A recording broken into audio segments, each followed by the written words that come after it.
dạ nên ta cũng video sẽ bay lắc có mông này lạiไปทอเปรยมิมาตักละรบสักนัดเราต่อไปกับฟัตเลสนี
chủ đề.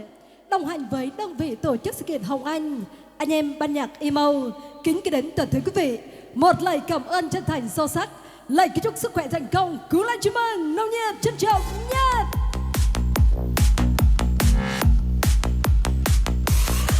Thưa quý vị thân mến, tất cả chúng ta đều biết rằng tình yêu chính là một món quà thiêng liêng mà Đức Chúa Trời đã ban tặng cho mọi con người chúng ta, và ai cũng xứng đáng nhận được những món quà tuyệt vời đấy. Và cô dâu chủ đề của chúng ta trong trưa ngày hôm nay cũng không ngoại lệ thưa quý vị. Và ngay giờ phút này đây, trong một khoảnh khắc thật sự rất tuyệt vời, để cho toàn thể quý vị không chờ lâu thêm nữa, xin mời toàn thể quý vị, các cụ ông, cụ bà, cô dì, chú bác, chúng ta cùng nhau lắng động trong giây lát và hướng chọn những ánh nhìn yêu thương của mình về với Cộng hòa hạnh phúc, và cùng nhau vác lên một tràng vỗ tay thật lớn, thật nồng nhiệt, thay cho pháo chúc mừng để cùng chào đón sự xuất hiện của cô dâu xinh đẹp Puss Hờ Táo và chú rể điển trai Rơ Châm Lim trong trưa ngày hôm nay. Và ngay bây giờ xin mời tất cả quý vị chúng ta cùng nhau lắng động trong một ca khúc thật sự rất tuyệt vời qua phần thể hiện của cô dâu xinh đẹp Puss Hờ Táo qua ca khúc Tình yêu đẹp nhất trong Chúa. Xin mời.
Chuyện tình yêu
có Chúa dẫn dắt ở giữa câu chuyện tình yêu hai chúng ta. Tình yêu ấy có Chúa chân dẫn mãi luôn bền lâu. Ngày em định nhất ngã trên đời là khi mặc váy của trăng tình đến anh là Chúa sẽ ta bước vào đền thánh cha tuyệt vời trao nhau chiếc nhẫn ta khắc ghi chuyện tình yêu trăm năm. Ngày hạnh phúc em nhớ khi có em trong cuộc đời. Ngày hạnh phúc em nhớ khi có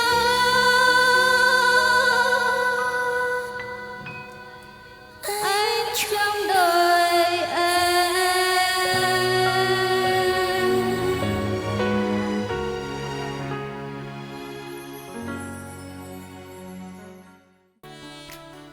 Thưa quý vị thân mến, với trung tâm sân khấu ngay lúc này đây là một bức tranh thực sự rất tuyệt vời, có sự hiện diện đau đủ của bố mẹ đàn trai, bố mẹ đàn gái, và đặc biệt có sự hiện diện của hai bông hoa đẹp nhất, cô dâu Push Hờ Táo và chủ đề Rơi Trong Lim.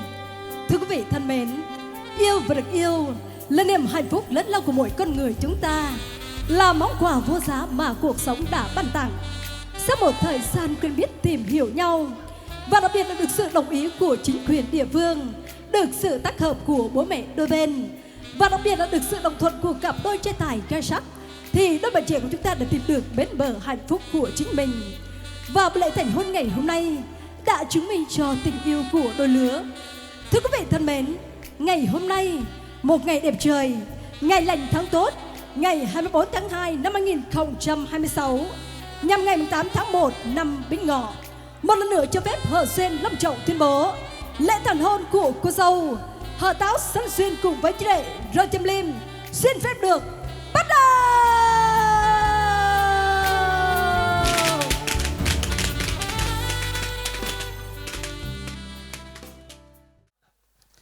Lúc nào có nhập có vấn đề ở đây pre keme ching mi ma para na pa kru nu pro tamra ching sang no prao mang đây này có vấn đề có đồng chơi toạc la mang non bình ching ấy dạ này va dòng mấy thế này mon cái yết kêu lại tài chế cứ mấy bố lại bọn ta bình kỹ đây lại bữa rang đằng ma kalau re bukop ma ak trumpet hàng sang no keme bình mấy mong mình có hàng chàng mang bình kỹ hạt tơ dầu lại bề nạ ba keme càng hạt tiếp làm bom ngạ bơm áp cởi đây tao non bên nắp bình kỹ sang no keme màu bạc lá lên bên bằng đạn kau bình kỹ doang nàng plang chẳng giờ re nguê trumpet hàng sang no keme từ tăng bên băng bố tôm bố dập ó kau bình kỹ bạt nhảy bề sang no keme hơi mê thôn bao càng bình kỹ tùy hàm tòng tay kia chân xoay pral bọa ngạ đi cái nhà lo thuần sỏ kau bini hơi bình kỹ kau ít to kau bình kỹ nguê trumpet sang no keme từ nay hàng tay lúc noa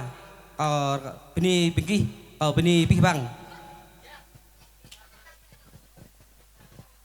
là có mong hem gặm mà prang cờ sang là pro bình ta mau bự cờ mệt pen nó lại mai cả đôi mây nhưng mau bạ là bờ nạ này có nhau bạ là bờ rư ra toạc la mau ta lại bên này có biết bằng mặt đôi như thế ấy dạ đi ra cái dâu vô ngọ tại chị sạt này bình ta về trước của bạn này càng hớt mà khăm sang nợ của nhau ta tận này mau ta lại mà prang đằng có biết bằng mặt như thế bình ta bắt ngang prang bên này có biết bằng mặt đôi như thế là con nông mông này càng gặp mò teleponi có mỹ mò teleponi có ma rau cơ sang nợ pro bình ta mạ tangan có mỹ mà toạc la hi tao tận này rau cơ sang nợ pro bình ta mạ tangan có mỹ mà cả đầm mây lâu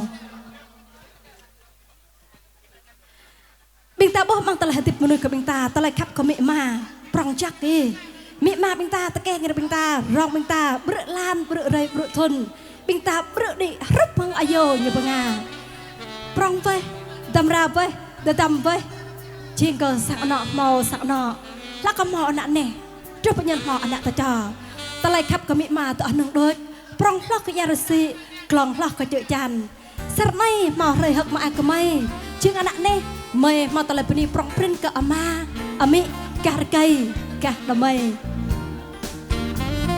là cái này là con mình rui ra bên ta mà tangan bên prong print ta tận này của bên này có mẹ mà ta là rồi có mẹ mà ta là tiếng ta chân là bạn là bên này.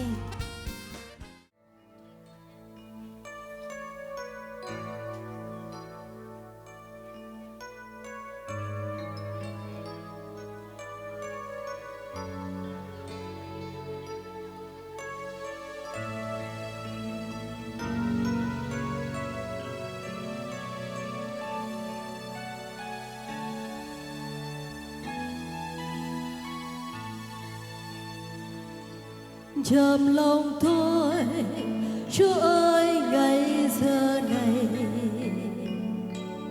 trầm lòng thôi để tôi không quên Ngài. Trầm lòng thôi Chúa ơi ngày giờ này, trầm lòng thôi để tôi say mê Ngài. Vừa còn vươn lên coi cho tôi tâm tuyệt vời, vừa còn vươn lên coi như giọt mưa rơi nắng thì có dễ hát trong tan đời khen danh Chúa. Xin thần đi đến chẳng nào tâm con Chúa trong lòng con. Chúa ơi ngày giờ này, trong lòng con để con luôn tin Ngài. Trong lòng con Chúa ơi ngày giờ này, trong lòng con để con luôn yêu Ngài. Vừa còn vươn lên coi cho tôi tâm tuyệt vời, vừa còn vươn lên coi như giọt mưa rơi nắng thì tôi sẽ hát chúng ta ngày khen danh Chúa. Xin thật đi đến chẳng nào tập con Chúa.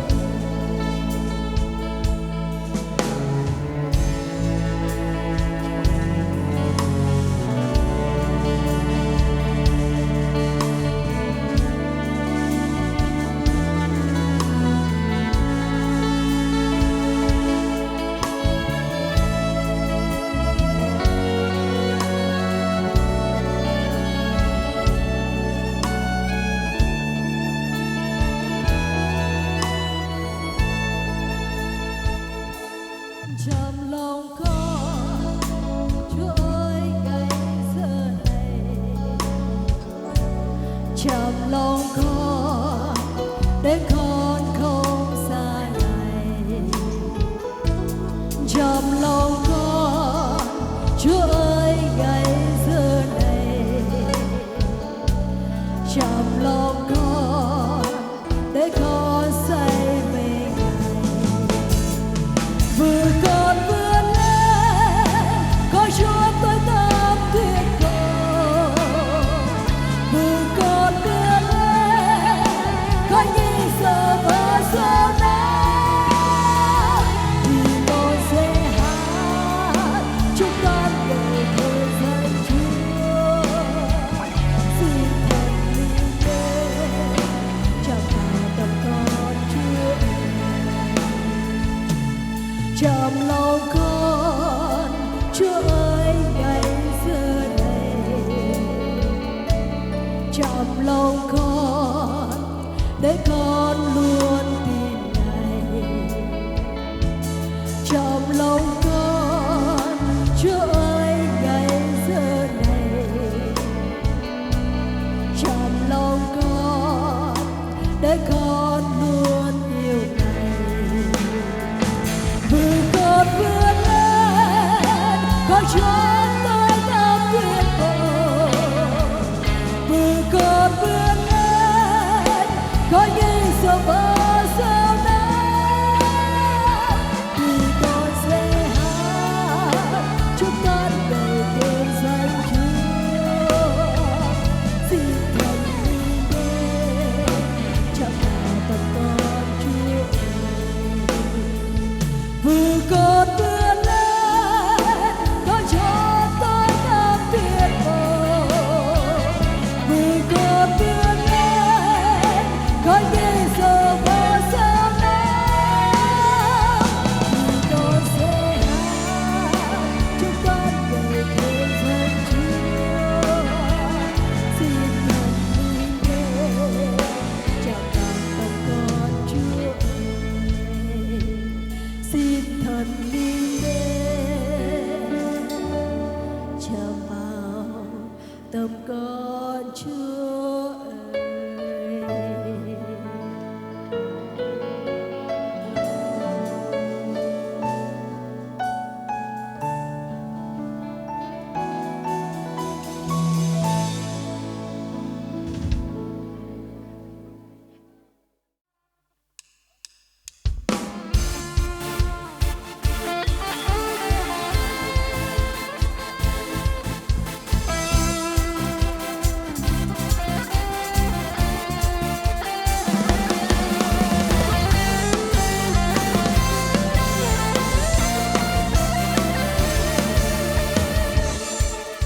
Được tin vào lời ông bướm, đó là hố sâu, là cạm bẫy tình yêu.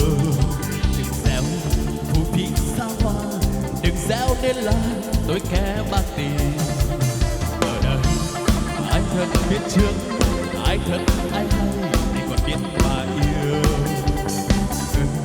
Thấy trăng đôi đen, vì sao em lại là kiếp đã tình. Giống như con yêu thân lao vào trong thế gian, giống như con tình yêu vẫn còn. Nào ngờ đâu là thôi, nào ngờ đâu sự thật quá đắng cay. Quay về đi em ơi, em đã sai hãy làm lại từ đầu. Anh vẫn yêu, vẫn thương em mãi, dù cho em đã chọn sai con đường.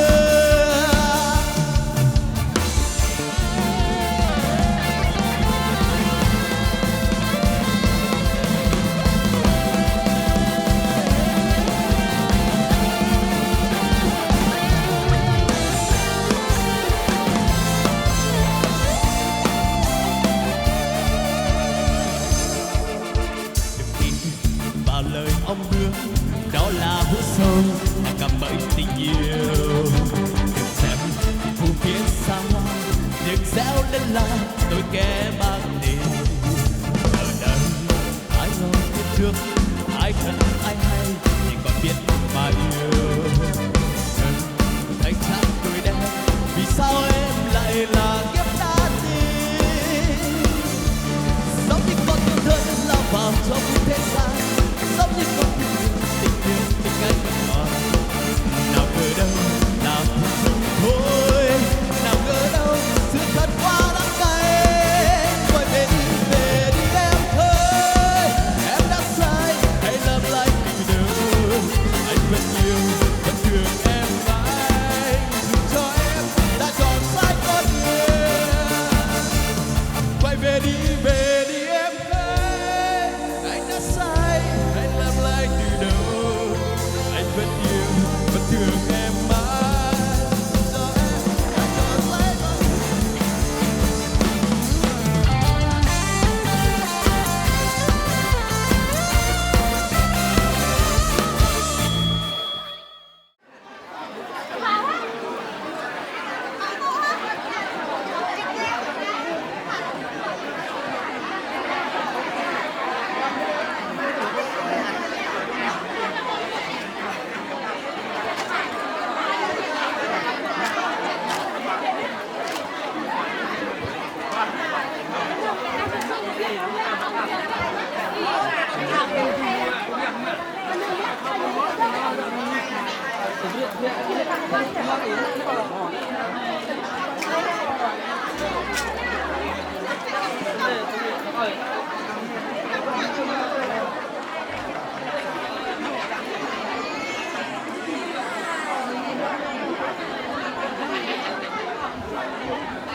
dần máu khi em đã có ai. Em đã ước mình được làm cô dâu, hằng đêm em luôn nguyện cầu được yêu anh suốt đời. Xin Giêsu Chúa minh chứng cho tình ta. Giờ thiêng liêng đã đến bên em giây phút này, bước giữa thanh đường hòa lòng nơi đây.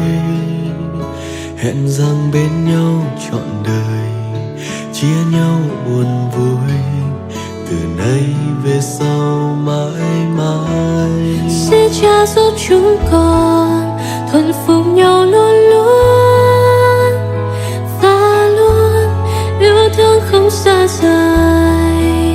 Dù bao gian khó gió mưa, tình sẽ không phai tàn, vì có Giêsu hằng ở bên.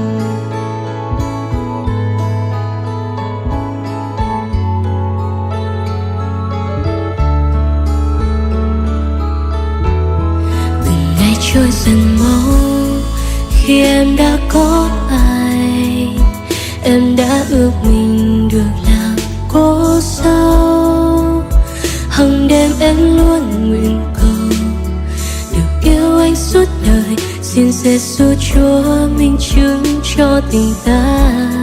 Giờ thiêng liêng đã đến bên em giây phút này, bước giữa thanh đường hòa lòng nơi đây. Hẹn rằng bên nhau trọn đời, chia nhau buồn vui, từ nay về sau mãi mãi. Xin Cha giúp chúng con thuần phục nhau luôn luôn, và luôn yêu thương không sao dài.